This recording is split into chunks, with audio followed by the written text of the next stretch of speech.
How's it going, guys? I'm your host Caravan Gaming. Welcome back to another AQ Nostalgia Quest episode, and today we will once again be going through my build, okay, because I changed up a lot of things after suggestions from you guys, and if you guys can tell from the title already, I got absolutely schooled. So if you guys know me, I have tried out a lot of different builds, mostly mage, okay. I have tried warriors as well, and I've also tried hybrids in the past. Rangers, I only had experience with the free-to-play version when I was doing my Let's Play AQ series in the past, but to be honest, I never really had much experience with a Ranger Pyre or like a fully built pay-to-win Ranger build. So yeah, I had absolutely no idea what I was doing, and there were so many great comment and feedback from the last video, and I really appreciate all of your helps. Jada, Ascended Casual, Lupao Lunatic, Tag, Anodyne, let me see who else, Gibby, you know, everyone else who helped, who chipped in, gave suggestions and feedback for the build. Thank you guys so much, because right now the build is looking so good. Okay, I had a bit of fun with the build. I'm still feeling my way around it. I am not 100% like fully settled the build, know exactly what to use at what time yet, but for the most part I think I got the build down to something that I actually enjoy and something that actually works really well. Okay, so the past video, I had no idea what I was doing. Obviously, there were a whole bunch of stuff that didn't make sense, that didn't really had good synergy with the build in general, because I was in the back of my mind, I was adamant that I wanted to put some things in there, and that just didn't work out. So I was subconsciously trying to force certain items into a build when they really shouldn't be there at all. And on top of that, I think I was still stuck in my old build. I had a mentality where I wanted the build to do everything. And if you want the build to do everything, then this is not the build for that. This is not a build that is going to succeed if you want it to do everything. And no build has to be able to do everything. It can just do one thing well, rather than it being a jack of all trades and master of none. So with all that being said, this is the new build. So I've changed my no drop to water first and foremost. I still don't know if I want to stick with this right now, because I got some good suggestions for water items from you guys. So I'm thinking if there needs to be another change for this, but right now I am using water. Okay, so for fire weapon, I swapped it to Hexbound Prominence. I can't remember if it was this. Oh, it was the Infernal Champion, right? Last episode. So yeah, Hexbound is the best fire weapon in the game, barring the Blood Blades. But of course, since I don't have strength, and since magic is going to be slightly weaker, then Hexbound Prominence is probably going to be the best weapon, since I'm not running any Blood Mage or Blood Circles. Okay. No change for the ice weapon. It's still Spacefarer's Frost Cannon. Excuse me, my throat is dying. Okay, still Spacefarer's Frost Cannon, because I really like this. I don't know if I want to change this, but if you guys have a better suggestion for another ice weapon, you can let me know down in the comments below. Range weapon is the Surging Edge of Defiance. Okay, so I'm considering actually changing this weapon to the calendar weapon that I have, and Brady was the one who actually suggested changing it to the chrono weapons. I have quite a lot of chrono weapons, simply because I do have quite a lot of calendar codes, but I never really fancied them much. What they do is basically they can attack your enemy's SP, and that is basically a substitute for Underwhelming. So if I use that weapon, then I can, you know, not use Underwhelming, and I can still take out the enemy's SP enough that I don't have to be worried about their SP attack. Okay, whereas for this current weapon that I'm running, Surging Edge of Defiance, also a very good weapon, 30% extra damage, but over 4 turns I get a whole bunch of different debuffs. I think I went through this before, and I said that this was actually a very good weapon for rangers, especially if you can kill the enemy within like the first 2 turns or something, so you don't have to suffer the debuffs. So you get defense loss, you get small burn, okay, harm burn, and then you get Ellie Vound as well. Again, the debuffs are not huge or anything, but in a boss battle they might actually matter. Okay, and then you have an increased burn as well. So all in all, you can see here the debuffs are not anything significant, but in a boss battle they might actually matter. So yeah, that's also something to keep in mind. Not that monsters will actually last that many turns when using this build, and I'll show you the beauty of this build later on. So Earth, no change. I'm still sticking in Gloomglaive. Wind, I changed to Arena's Lance instead. I didn't really like the Dragonlord weapon that much, and I also had a way to recover my SP and MP with the Infinitas staff already. Okay, no change with that as well. So I didn't really need another SP drain weapon. Some of you guys also suggested Vermilion Rapier. I think it was suggested more than once, but Poison is kind of slow, and I didn't really like that. So yeah, I decided to go with Arena's Lance instead. I can also click on it if I want to nuke. Oops. Yeah, change into the Arena's armor here, Lord of the Skies, and then Whirlwind Blast, efficient nuke, very strong, only 51 SP, and you can see here, yeah, only 51 SP, but still very, very good, without any boosters, by the way. And then, of course, I can do Cyclone Blast as well. This is an overcharge skill. You'll do more damage at the cost of more SP. So both are very good skills, and this being a very good armor, it can also compress both Wind and Earth. Earth isn't the best, it's only 42%, but you know, better than nothing. Okay, next up we have your Alchemical Unity. So for light weapon, instead of Exalted Unity, I chose to go with Alchemical Unity instead, and this one blinds based off the damage dealt. So the higher the damage you deal, the greater the blind, and this can make it such that your enemies will have completely zero chance of hitting you if you can do enough damage to the enemy. So it's a fantastic weapon, okay, and super duper good. For shields, Shield of All, Titan's Fall. Okay, so a lot of you guys has actually suggested that I include Dodge Slash inside of the build because, you know, this build is running Dexterity and Luck after all, and it would be a waste if I didn't include any form of Dodge Slash. So it's not a main part of the build, but it's there if I need it. Okay, so Titan's Fall for the Dodge Slash shield, and then we have Evolved Protector Shield. Again, I realized that we have absolutely zero good energy shields inside of the game, so I had no idea what else to put for the energy shield. Like, it's either this or some outdated crappy stuff, and Evolved Protector Shield is honestly the best bet here. So if you guys have any other suggestions on good energy shields that I might have forgotten, you can let me know down in the comments below. But it's literally this or Mason Espis or the Teledosian Shield, which aren't that great. So like, yeah, I didn't really have a choice for that. For Earth, I chose to stick with Eternal Champion's Defiance. Okay, this one gives me choke as well as panic potency. Okay, I no longer have panic in that much inside of the build, which I'll go through in a little bit, but it can still be useful, the choke and panic potency. There aren't really any other good shields that go with this build. Most of them depend on charisma.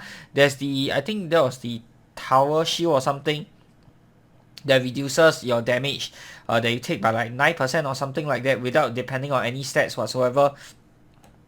That's also another good substitution if I want, but I do have a bit of panic in my hybrid, in my Wildfire form, so this will be good synergy with the armor. Since Wildfire is also Earth, so this is actually pretty good.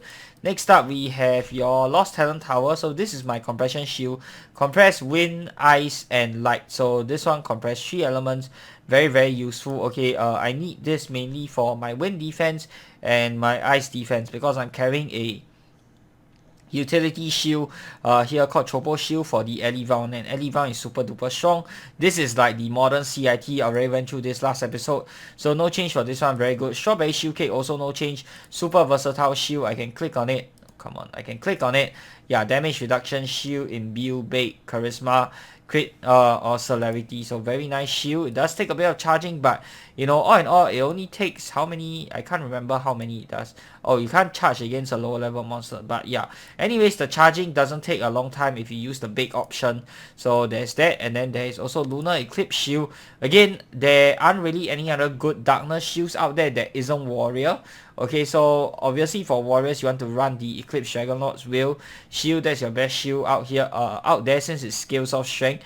But I don't have any strength for this build, so my next best option is this one, and I can spend 490 SP, which is pretty hefty if I'm being honest, to do a skill here and can inflict minus 37 blind for 2 rounds.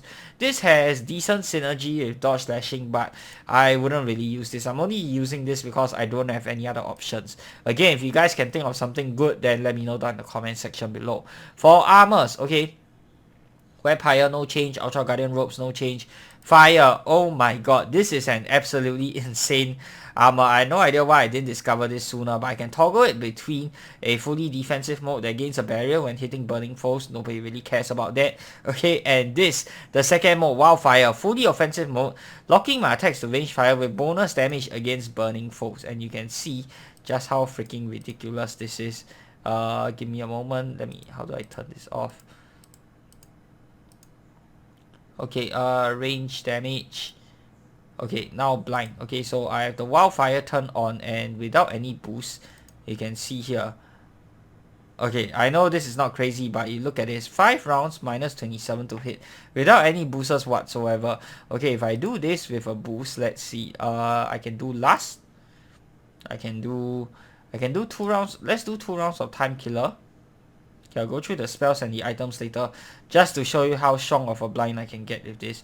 I can also do Thunder to boost the damage. Okay, and then now I can do Ferocious. Okay, let's do Bag of Mixed Nuts damage.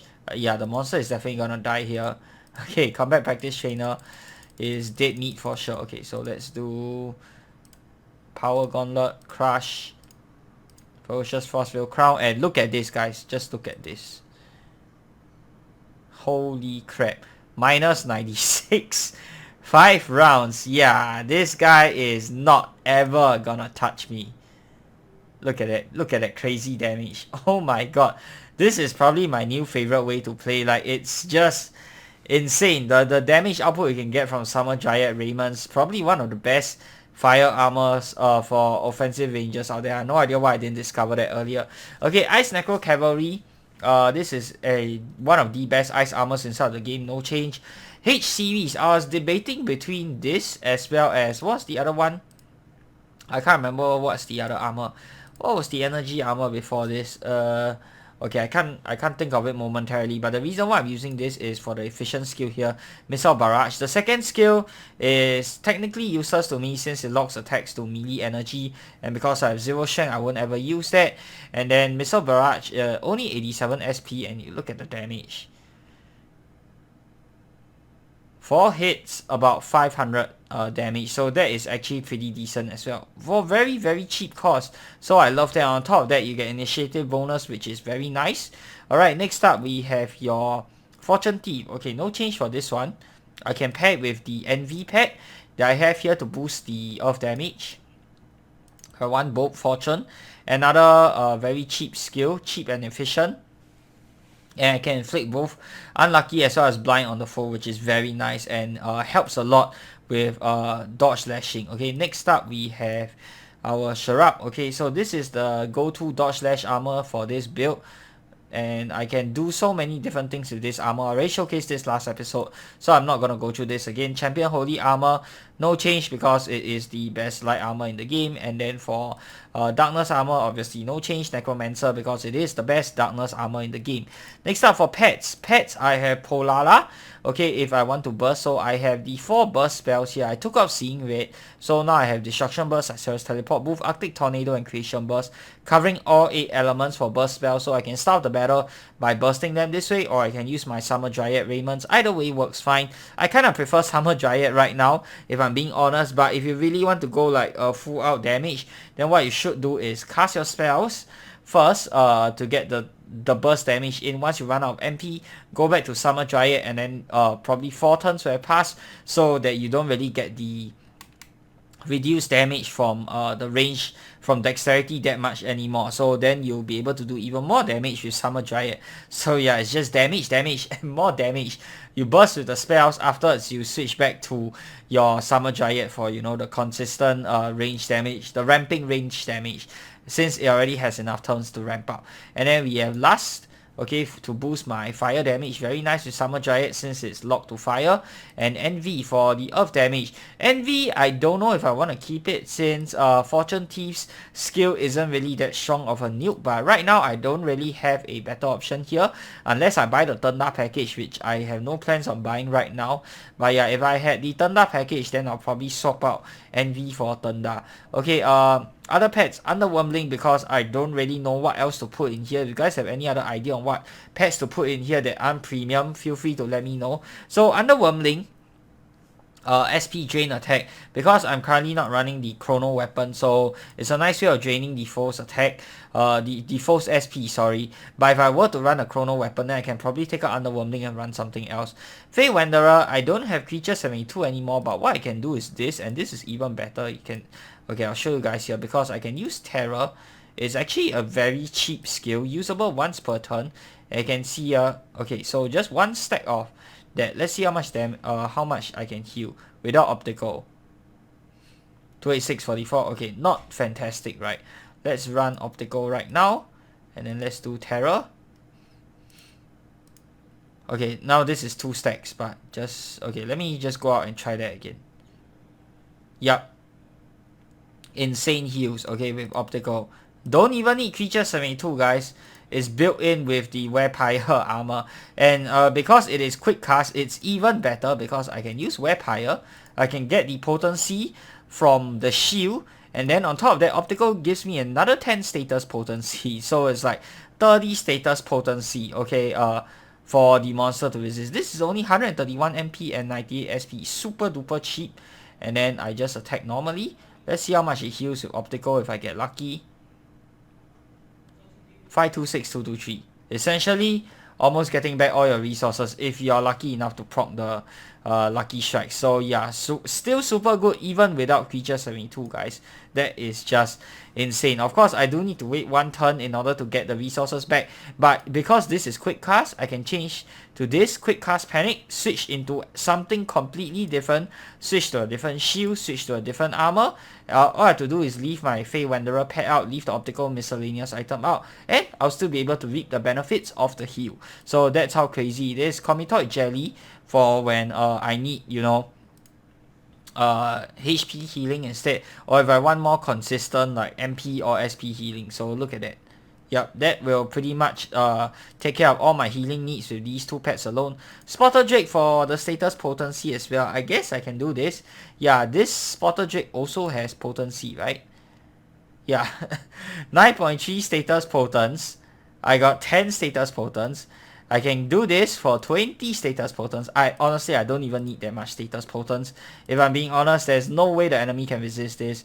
This is like what? Minus 40 to status potency, minus 40 for panic potence, guys. That's crazy. How in the world is the enemy going to resist this? And it's quick cast, so I don't have to care or worry about my defenses. I just have to switch into something else before my turn ends. This is insane. And then of course we have Royal Cake Pet, super versatile pet, healing, blocking, shield, extra strength, extra intellect. That's very nice for BTH as well. If I want more BTH on my spells, I can get the intellect boost. And of course celerity being always useful. I can charge this. And just against combat practice trainer, I don't have to go against like a higher level monster to charge this. So it's very easy to charge this. This one only heals, I can't remember how much it heals. I think it heals like, I can't remember how much charges it carries. I think it only carries like 100 charges or something like that. I can't remember. Let's just see. What's the max charges on this again? It's not a lot. So yeah, you can build up max charges very, very fast. Let's see here. 63 charges. Okay, 20 cake charges. I think it's only 100 plus, right? Let's just double check. 100 charges. Okay, so is 100 the max? I think 100 is the max. Yep, 100 is the max. So 100 charges, 5 turns of charging at combat practice trainer takes what? A minute? So yeah, very easy to charge this up and use it whenever. And last but not least, not last but not least. Okay. Next we have spell. So called Thunder. I literally just bought this from the shop before I started the recording. This is to boost the damage from my Summer Dryad as well as any other skills or any other armors that are using range skills. So very useful pets when Polala when I want to burst with my spells instead. I can bring up Polala. Time Killer. I was debating between this and Dragon Guard, but I think Time Killer works slightly better because it is quick cast and I can cast it multiple times per round to stack. Okay, so it's the hyper crit isn't as good, but I think 2 stacks of it is honestly good enough for me.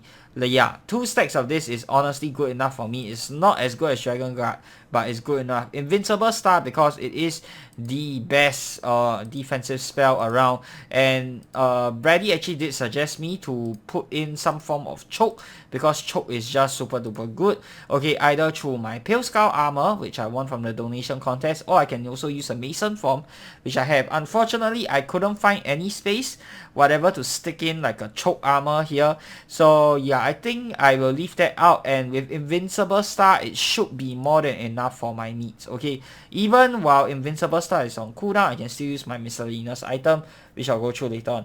And then we have your 4 burst spells like I said earlier.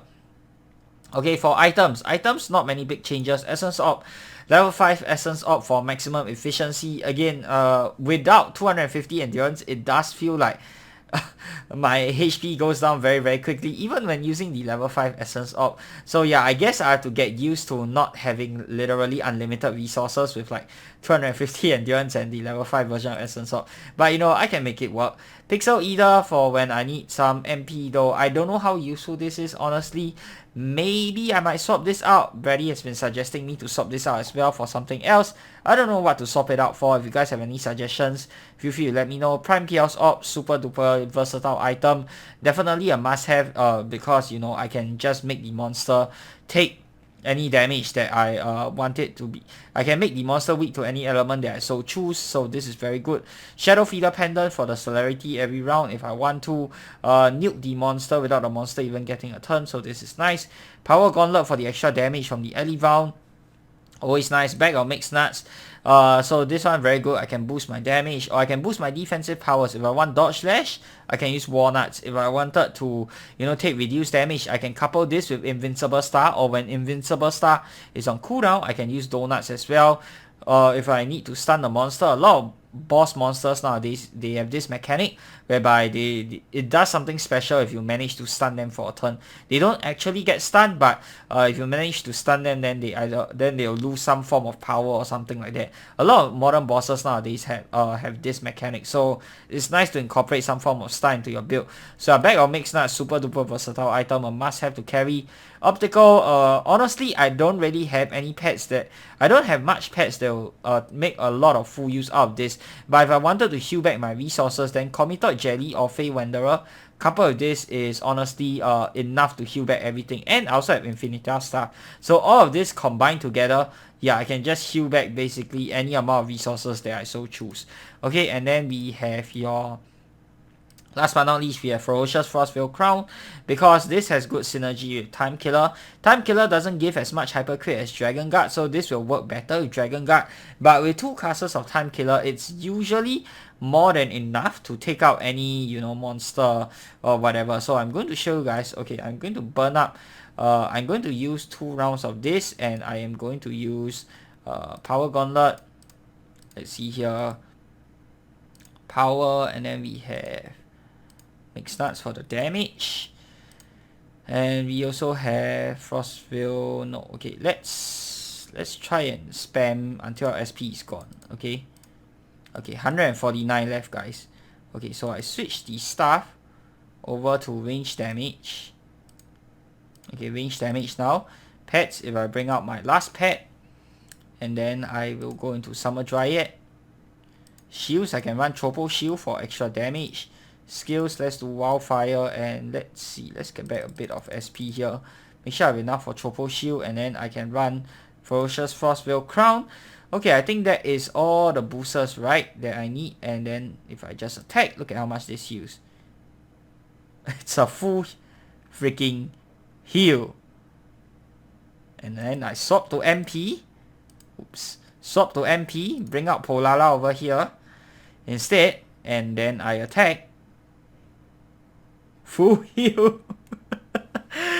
Oh man, I love this build. Resource management, damage, you know, defensive skills, offensive skills, everything is tip top. Except maybe pet damage, but you know, this build isn't really that focused on pets anyway, since I don't run Charisma, but you know, I have the luck for the Optical Mist coupled with Fey Wanderer and Commitoid Jelly. That is more than enough healing. But Infinitia alone gives me more than enough healing, if I'm being honest. So yeah, there we go guys. This build should be 99% finalized.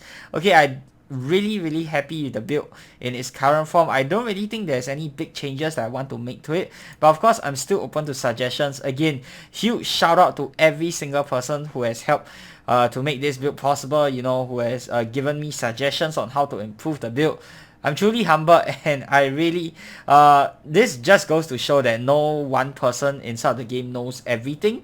Like, a lot of you guys come to me asking me for advice, and I do know quite a lot about the game, but I don't know everything about the game. So it's all thanks to, you know, the community that I have, that this build is, you know, this good right now. So if you guys are still hesitating, don't hesitate any further. Join my Discord channel. Okay, so many helpful people there. Even for people like myself, I do require help from people sometimes, help and advice.